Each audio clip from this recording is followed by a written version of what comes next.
요한복음 15장 19절 제가 봉독해 드리겠습니다. 너희가 세상에 속하였으면 세상이 자기의 것을 사랑할 것이나 너희는 세상에 속한 자가 아니요 도리어 내가 너희를 세상에서 택하였기 때문에 세상이 너희를 미워하느니라. 세상의 가치관에서 벗어난 하나님의 사람들이란 제목으로 함께 은혜를 나누고자 합니다. 하나님께서 내가 거룩하니 너희도 거룩하라 이렇게 말씀하셨어요. 참 이루기 어려운 말씀이고 부담되는 하나님의 말씀입니다. 이 거룩이 무엇일까요? 거룩이라는 것은 세상과 구별되게 산다라는 것입니다. 그런데 이 세상과 구별되게 산다라는 것은 결코 쉬운 일이 아니죠. 우리가 하나님의 자녀로서 세상의 길이 아닌 하나님께 속한 길을 선택한다라는 것은 세상의 미움과 반대를 경험하게 될 것입니다. 고대 철학자 소크라테스가 그러더라고요. 대중과 다르게 생각하는 것은 고독을 감수해야 될 것이다. 이런 격언을 남겨주었더라고요. 그의 말처럼 세상과 다른 길을 걸어가는 일은 외로움이 동반될 것입니다.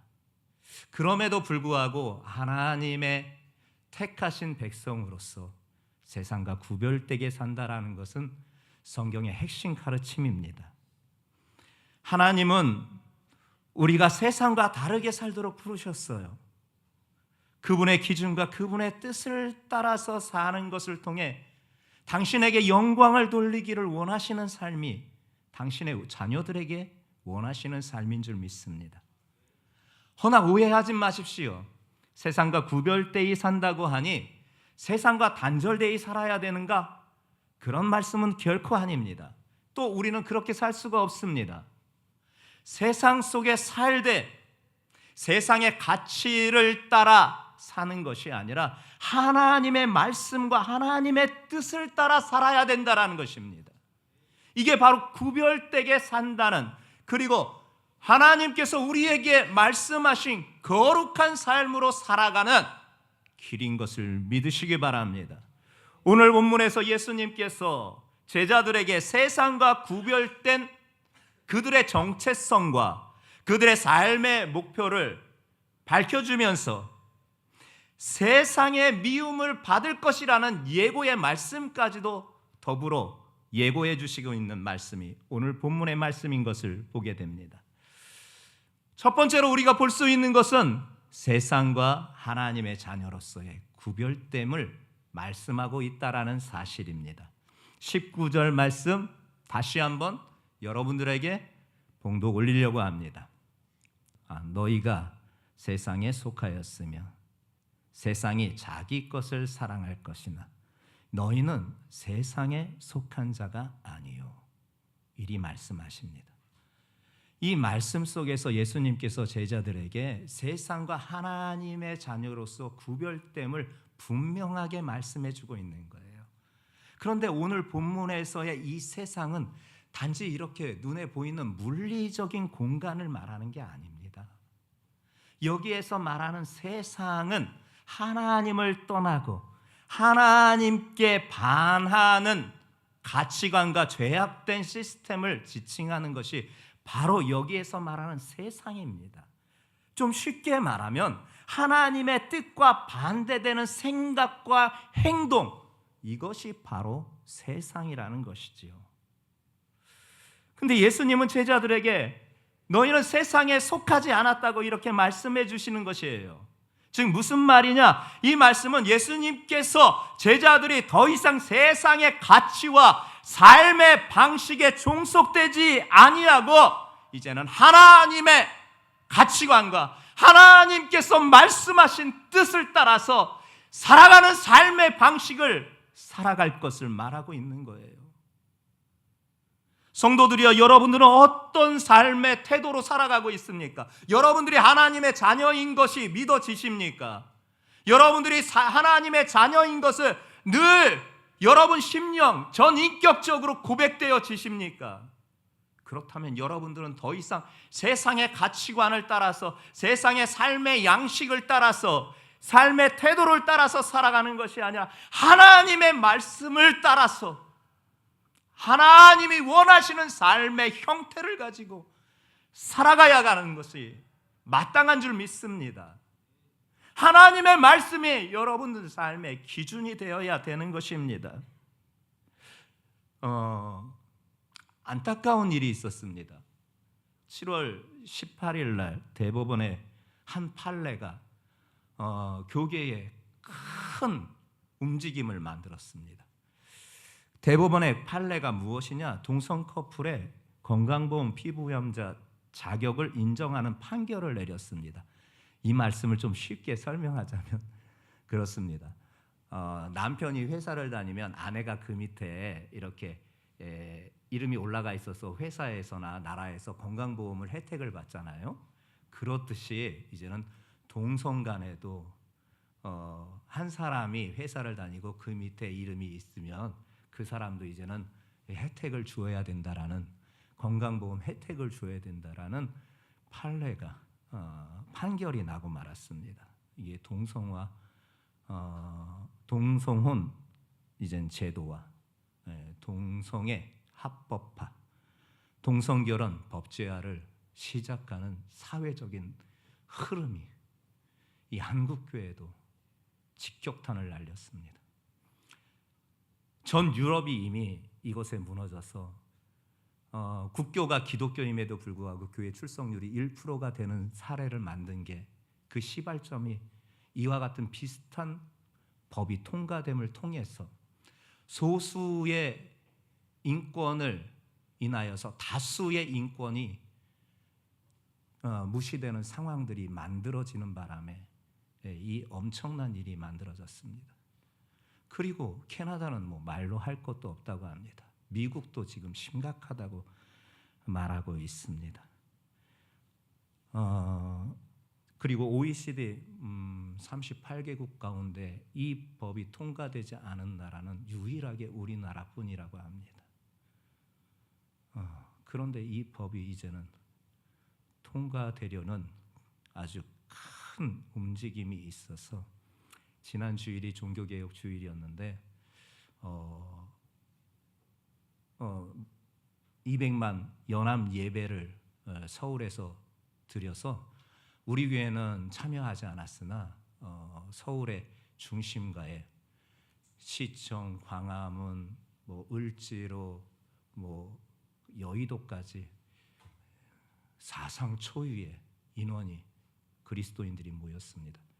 통계가 나와 있는 110만 명이 모였고 온라인으로 같이 참여했던 사람들이 100만 명가량이 이렇게 모여서 함께 예배를 드리면서 회개의 운동, 회개의 기도회를 가졌습니다. 우리가 그 광화문 하면 생각나는 인물이 있어요. 교회를 좀 욕되게 하는 그런 행태의 모습 때문에 속상한데, 요번에도 그분들의 방해가 있었으나 교회의 큰 줄기에는 그 회개 운동에는 큰 영향을 주지 않았던 것 같습니다. 왜 그러느냐? 하나님 앞에 우리가 잘못했다라고 먼저 회개하는 자리로 나아갔어요. 그 수많은 사람들이 모여서 잠깐 지나가는 비가 떨어진 바 마치 하나님의 눈물처럼 여겨지기도 하는 그런 시간들이 펼쳐졌습니다. 왜 그럴까요? 하나님의 창조 질서에서, 그 하나님의 창조 질서를 파괴하는 도전이 시대의 쓰나미로 밀려오고 있는 이 현실 앞에 그저 교회는, 성도들은 너무나 연약하여서 하나님 앞에 회개하며 기도하는 것뿐, 그래서 모여 그렇게 예배를 드렸던 것을 봅니다. 소위 말해서 포괄적 차별금지법이라는 이 법의 반대 의견을 피력한 것입니다. 개별적 차별금지법은 당연히 있어야 됩니다. 장애인을 차별해서는 안 되잖아요. 그리고 여성을 차별해서도 안 되고요. 노인을 차별해서도 안 되고요. 그런 개별적으로 차별하는 것에 대하여서는 안 된다라고 하는 것은 안 돼.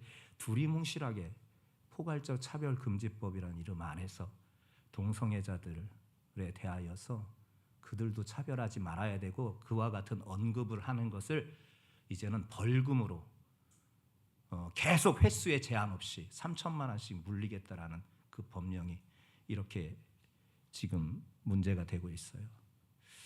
진리와 죄의 기준을 하나님의 말씀 성경은 분명히 우리에게 말씀하고 있습니다.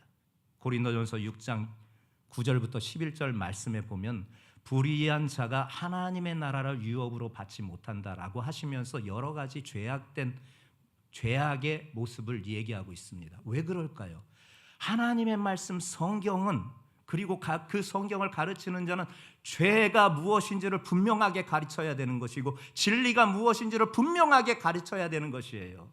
옳고 그름을 분별할 수 있게 성경적인 가치관을 가질 수 있게 하여야 되는데 그 법은 제정과 함께 이와 같은 성경적인 가르침을 할 수 없게끔 만드는 것이었습니다. 또한 양심과 신앙의 자유도 마찬가지입니다. 사도행전 5장 29절에 보게 되면 사람보다 하나님께 순종하는 것이 마땅하다 말씀하십니다. 우리는 세상의 법도 중요합니다. 지켜야 됩니다. 그러나 세상의 법보다 상위법인 하나님의 법을 지켜 살아가야 되는 것입니다. 그런데 이 같은 신앙과 또한 양심의 자유에 하나님의 말씀을 가르치는 것이 제한이 되게 되는 것입니다. 차별한다는 이유에서입니다. 죄에 대해서 얘기하지 말라고, 그것은 차별이라고 그렇게 말하는 것입니다. 그렇기 때문에 이 법을 제정하는 것은 굉장히 신중하고 신중해야 되고 검토가 필요합니다. 더불어서 제일 중요한 창조 질서와 가족의 가치를 무너뜨리는 것이기 때문에 그렇습니다. 성경은요 창조 질서를 중시합니다. 하나님께서 남자와 여자를 창조하시고 그들로 가정을 이루게 하셨습니다. 이러한 창조 질서는 기독교 신앙에서 매우 중요한 가치로 여겨집니다. 그리고 전통적인 가족의 형태, 남자와 여자와 함께 가족을 이루면서 또한 도덕적인 기준을 존중하는 것이 하나님의 말씀에서 보여주고 있는 것입니다. 근데 이것을 완전히 파괴하는 일들이 이 법의 제정과 함께 동성애와 더불어서 젠더와 그들에 대하여서 차별하면 안 된다. 그리고 그들에게 그 반대하는 입장을 표명하는 것은 그들에게 모욕을 주는 차별의 행위이기 때문에 결코 말하면 안 된다 하면서 교회에 입을 닫으려고 하고 있습니다. 그래서 그 같은 이유 때문에 그렇게 수많은 사람들이 회개 운동에 일어났습니다. 우리가 잘못했습니다. 우리가 더 사랑으로 나아가지 못했고 주의 심장으로 품고 세상을 품지 못한 우리의 잘못을 용서하소서 하면서 어떤 정치인의 구호처럼 우리는 그렇게 안 합니다. 우리부터 회개합니다.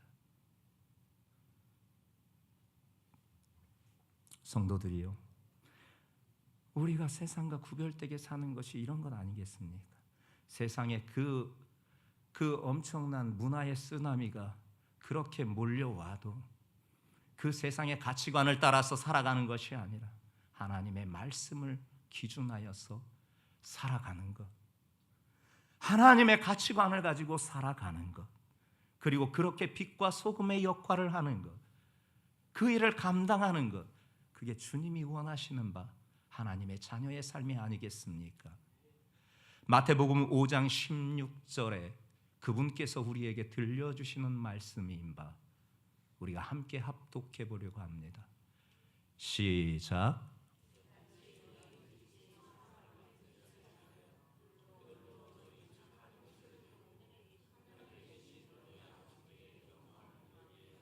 아멘. 우리의 그 구별된 삶은 세상 속에서 하나님을 증거하게 되는 삶이고 결국 하나님께 영광을 돌리는 통로가 되어진다라는 것을 분명히 말씀하시고 있는 바 아니겠습니까? 여러분들, 우리는 세상의 가치관과 세상의 삶의 태도로 살지 않고 우리는 하나님의 가치관과 하나님의 말씀으로 세상의 삶을 살아갈 수 있는 우리 믿음의 사람들 모두 되기를 주님의 이름으로 축복합니다. 그리고 왜 이렇게 살아야 되는가가 중요합니다. 하나님의 택하심이 있다라는 겁니다. 19절 중반절 이하에 이같이 말씀하는 바가 있습니다. 도리어 내가 너희를 세상에서 택하였기 때문에. 예수님이 제자들을 세상에서 택하셨다라고 말씀하시고 있습니다. 여기서의 택하심은 제자들의 선택에 의한 것도 아니고 제자들의 공로에 의한 것도 아니라 그렇게 하나님 앞에 나아갔던 것이 아니라 하나님께서 그냥 선택하셨던 것입니다. 하나님께서 그냥 택하셨던 것입니다. 여기에서 택하심이란 이 헬라어 단어가 우리에게 의미를 줍니다. 에클레고마이라는 단어를 쓰고 있거든요. 이 에클레고마이라는 이 헬라어 단어 택하심의 사용 용례가 두 가지입니다. 하나는 구원의 측면에서의 이 택하심입니다. 이 구원의 측면에 대하여서의 택하심의 근거의 말씀이 에베소서 1장 4절부터 5절에 있는 말씀을 통해서 우리에게 들려주시는 바가 됩니다. 에베소서 1장 4절부터 5절의 말씀 함께 합독해 보겠습니다. 시작.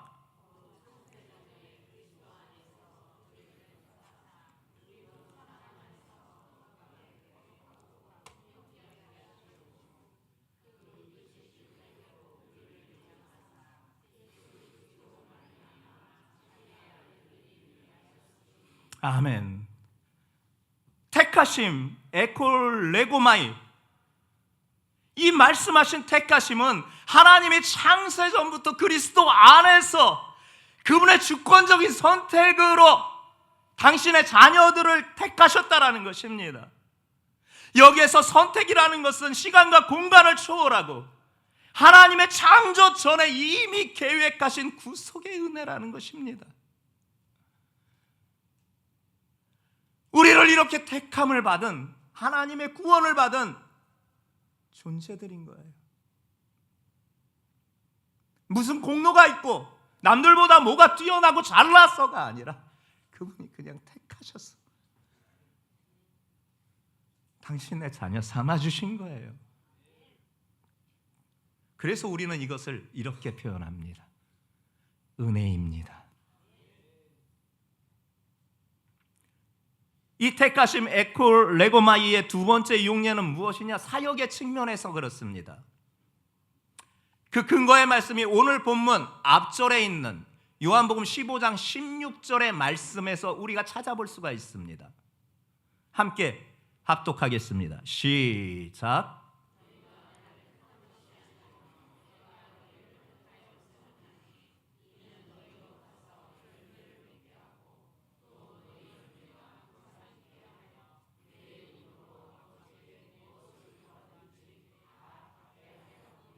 아멘. 사역의 측면에서 예수님께서 그분의 사역에 동참하게 하고자 제자들을 택하셨다라는 말씀을 해주시고 있는 거예요. 너희가 나를 택한 게 아니라 내가 너희를 택하였다, 그렇게 세웠다 말씀하시면서 이 택하심을 통하여서 당신의 사역에 동참하게 해주셨던 거예요. 제자들이 하고 싶다고 그분이 택하신 게 아니에요. 그들이 뭐가 잘난 달란트가, 특별한 재능이 있어서 그를 택하신 게 아니에요. 그냥 택해 주셔서 당신의 사역에 동참해 주시기에, 동참하게 해주시는 은혜를 베풀어 주신 줄 믿습니다. 몇 주 전인가요? 제가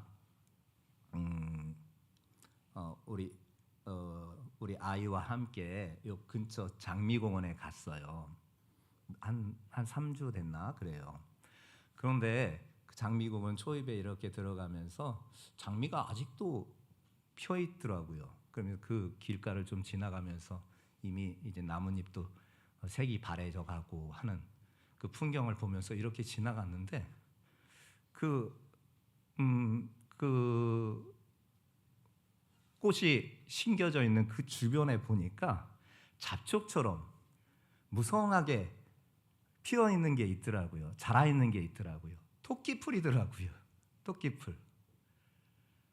토끼풀이 군데군데 그냥 군락으로 이렇게 있었던 거예요. 우리 아이가 지나가다가 바로 길가 바로 옆에 있는데 그냥 크로바다 하면서 펄썩 주저앉더니 하나가 똑 빼도 아빠 엄마 네잎크로바야. 나도 신기했습니다. 그 수많은 토끼풀 가운데에서 도저히 찾아볼 수가 없고 찾을 수도 없었던 것 같아요.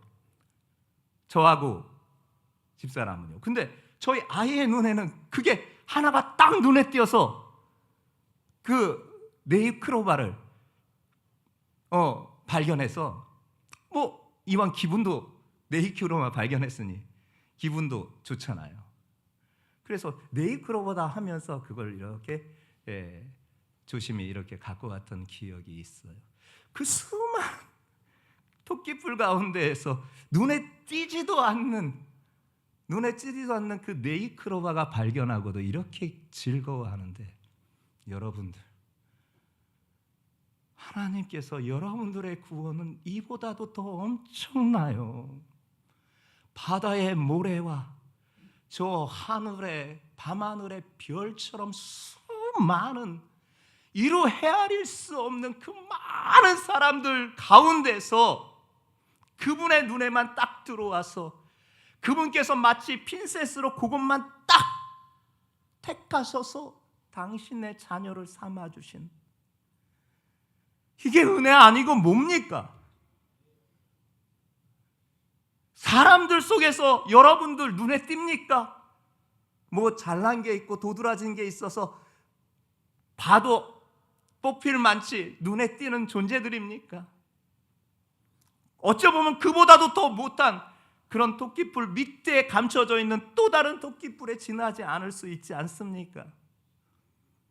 그런데 하나님께서 그 수많은 사람들 가운데에서 마치 핀셋을 통해서 그 하나 네잎크로바 발견한 그 기쁨처럼 여러분들을 그렇게 택하여 주신 이 은혜를 어찌 다 감당하시려 하십니까? 그 은혜가 여러분들 마음속에 성령의 불로 강하게 임하시기를 예수님의 이름으로 축복합니다. 저는 그 하나님의 손에 들려 있었던 핀셋이 예수 그리스도이시다라고 믿습니다. 하나님께서 예수 그리스도를 통해서 수많은 사람 가운데서 여러분들을 탁 찍어서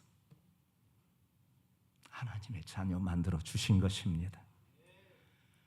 그렇게 우리는 선택을 받았고 하나님의 일에 또한 동참할 수 있는 은혜를 받게 된 것입니다.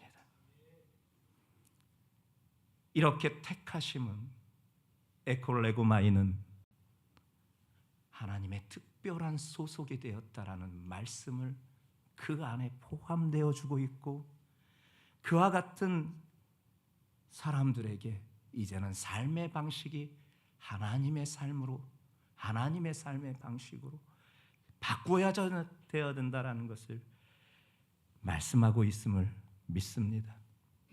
여러분들, 그래서 우리는 하나님의 자녀로 사는 겁니다. 하나님의 말씀을 따라서 살아가는 것입니다. 예수 그리스도의 그 크신 은혜를 잊지 않고 그 아버지 하나님의 그 긍휼한 사랑을 가슴 깊이 새기며 떠나시면서 우리에게 다시 보내주셨던 성령의 그 성령 하나님이 내주하신 그 은혜 가운데에서 우리가 살아가는 줄 믿습니다.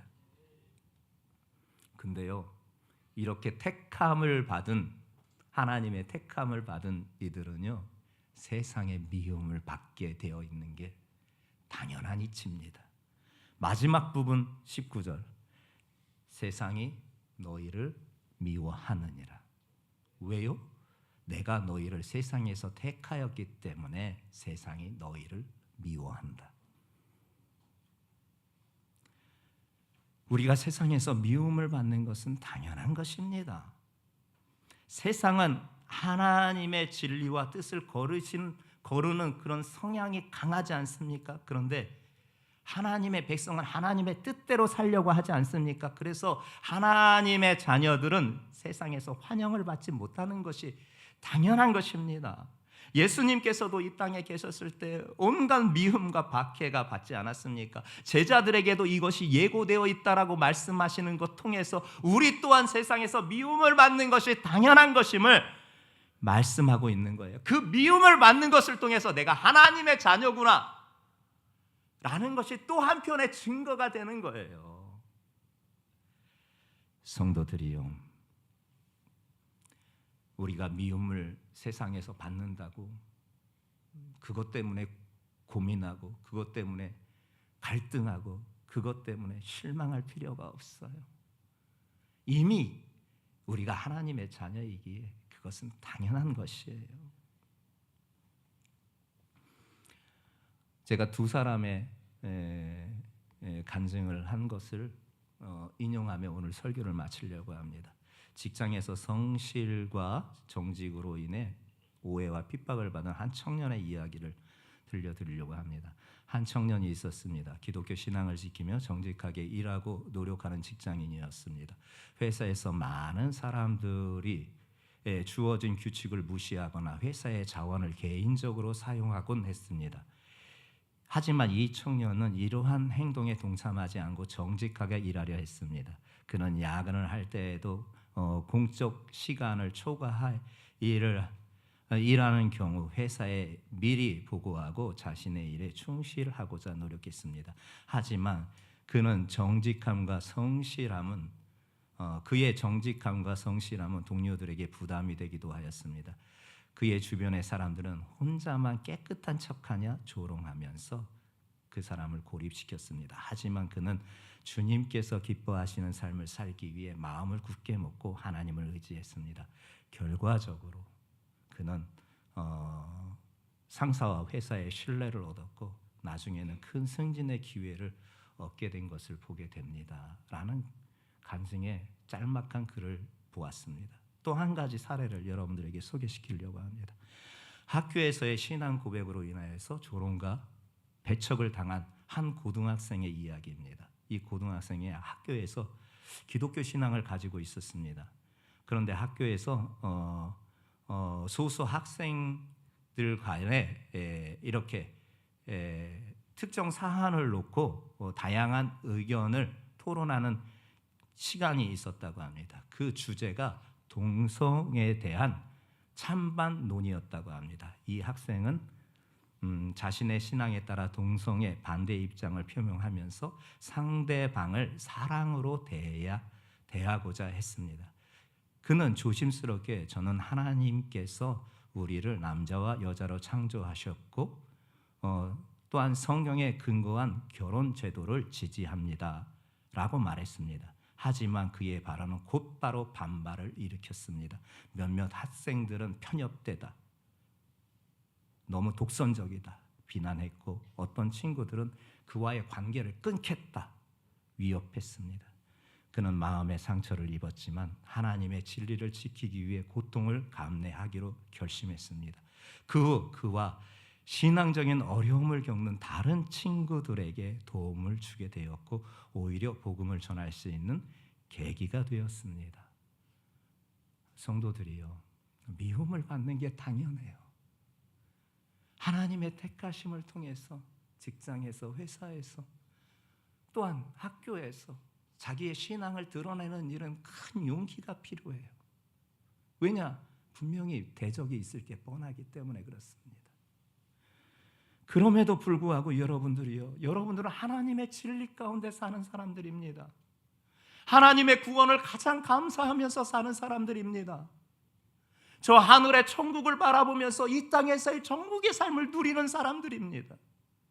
그렇기 때문에 세상이 미워한다 할지라도, 세상에 도전해온다 할지라도 그 미움과 그 무시를 감내하면서 우리의 믿음과 신앙을 지켜나가는 것입니다. 우리는 독선적인 것이 아닙니다. 동성애는 죄지만 동성애자들은 불쌍히 여겨야 되는 것이 하나님의 말씀의 가르침입니다. 동성애는 분명히 죄입니다. 그것을 말하지 못하는 사회가 된다는 것은 신앙인에게, 우리 믿음의 사람들에겐 불행한 일입니다. 성도들이요, 여러분들은 세상에 속하지 않았습니다. 하나님께서 나를 택하신, 구원해 주신 은혜 가운데 믿음으로 살아갑니다. 세상의 미움과 세상의 도전이 직면해 있어도 저와 여러분들은 믿음과 신앙을 결코 버리지 않고 뒤로 물러서지 않고 앞으로 전진해 나아가는 믿음의 용사들 모두 되시기를 예수님의 이름으로 축복합니다.